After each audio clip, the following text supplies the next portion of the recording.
So you know, Two Wants to Know strives to answer all kinds of questions that you have, and what's on everyone's mind right now is anything hurricane related, specifically Milton and of course the aftermath of Helene, and really just all things weather in general. So our top weather expert is of course our chief meteorologist, Tim Buckley. And so for the next 30 minutes, we're gonna be answering your weather related questions. Actually, you're gonna be answering them. Oh, okay. Yeah, not me. That sounds just fine.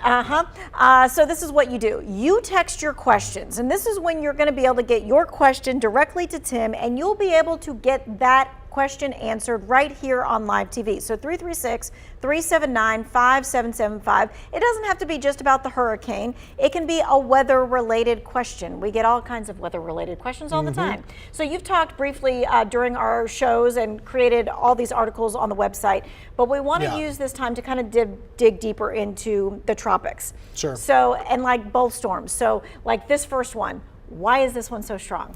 Yeah, and you know, this is a good opportunity just to talk about hurricane season in general, right? And I think we've had a lot of years, Tanya, where it seems like there have been big gaps in the action, and right now we're having just a flurry of activity. So we're getting one storm after another. Helene was really strong. I guess that one got up to a Category 4 very quickly, and then this one has gotten up to a Category 5 like it is right now. Part of the reason why it is as strong as it is right now has to do with where it is in the ocean. So the last couple storms that we've seen have been in the Gulf of Mexico, and that is where you find some of the warmest water on the planet, right? The water temperatures right now are about 88, 89 degrees last time I was checking. So that's the way that hurricanes get fueled in the first place, is they go with warm water. And this year we've seen some of the warmest waters in the ocean that we've ever seen. So this is one of those years where the warmth in the water is playing a big role in how strong they're getting.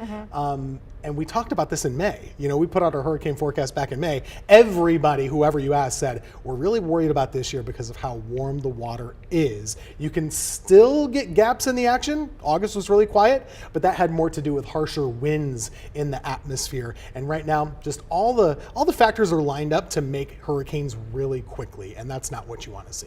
Okay, this is a question that someone asked you on Facebook. I also saw you answer it on Twitter and everything else as well. And that is there a Category 6? We know that we've heard about a Category 5, and that's catastrophic. Is there a Category 6, and why is there not a Category 6 if there's not one? Sure. Easy answer is no. There's not a Category 6.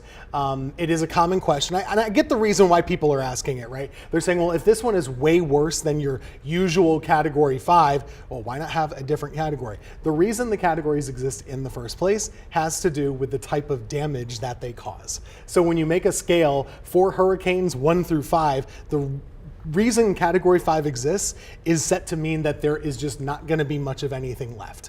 So if you get hit by a Cat 5 dead on, the damage is supposed to be catastrophic. So if I blow down your house, I can't do any worse than that, right? So once you get to 157 mile per hour wind, that's expected to be enough to be totally destructive. And so you can't be any more destructive than destructive. Does that make sense? Right, you can't be completely destroyed, right? You're just destroyed. That's right. And you know, it's morbid to think about, but that's kind of the reason behind it. So in theory, even if you had a hurricane with 200 mile per hour winds, 250, we've never seen that before, it would still be a Category 5. Okay. As it stands right now. Okay, so a lot of people were like, oh my goodness, we have another system that's in the Gulf, just like there was a system that was in the Gulf that hit us called Helene. So why is it this system not hitting us like the other system did?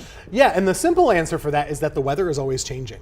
And so with this storm, like we're seeing it right now, and you know, it's amazing to see how strong this is. The weather systems that are steering it are just completely different. So last week we had this cold front that was oriented right up and down, and so it was guiding it northward into the southeast. That's a lot more common of a track. The track we saw with Helene was actually a little bit more usual. This one, we have a big high pressure area. You know how it was cold this morning? It's going to be cold again tomorrow morning. We have chilly high pressure moving into our area, and storms cannot go into high pressure. High pressure is just like a big offensive lineman. It's just like a big 350-pound guy that's sitting there, and you cannot move it out of the way. Gotcha. So you'd think a hurricane can kind of go wherever it wants. It's actually the opposite. They actually get blocked by those highs, and so in this case, the high is sited all the way down into Georgia. So it's going to get as far north as about Tampa or so, and then it's going to take that hard turn. And that's the reason why. It's like you're putting a big rock in the middle of the stream. The water's just going to go right around it instead of coming up here. So it keeps us safe, even if it looks like like a weird track, there is reason behind it. There's always a reason when it comes to weather. Okay, gotcha. And so someone was asking, is North Carolina going to get anything of Milton? And the answer is? The answer is no. I will say if you're out at the beach right now, or maybe you're there for the whole week, maybe you're streaming us on your phone from the sand, you will have some rough surf. There will be higher waves. There could be some minor erosion. At worst case, you could have a scattered shower, but it's almost not even worth talking about. We're good here at home. Okay, someone's asking, why is it said that one side of the hurricane is worse than the other side? Great question, and it takes a little bit of understanding of what is a hurricane. So I have the track pulled up here. If we look at where Tampa is, for example, Tampa Bay, it's a big body of water. Hurricanes spin, you can see how the icons spin a little bit, that 3 and the 1, they spin counterclockwise. So if you are on, in this case, the south or the east side, the right-hand side, the water from the ocean is gonna get pushed inland on that side. So in this case, you don't wanna be anywhere near the hurricane in the first place, but if you had to pick a side, you wanna pick the north side. Why? That's going to be blowing the wind from the land to the ocean. So if this storm goes just south of Tampa, it's actually going to blow the water out of Tampa Bay. If it goes just north of Tampa, it's going to blow the water into Tampa Bay. That's the water side of it. The other bad thing about being on that south side is you're already spinning the air kind of in a counterclockwise way. Right. All you got to do is spin it a little bit more and you can get a tornado. Gotcha. So almost every tornado that happens with tropical systems are on that southern side. You also get stronger winds. It's just the worst side to be on. And with Helene last week, we had that impact here. That North Carolina was on the right-hand side of the storm, which is why we had the tornadoes. It's why we had more of the wind and more of the flooding, of course. Okay, we're taking more of your questions when we come back, including leaves, snow. I know you want to talk about snow. We're going to talk about that too.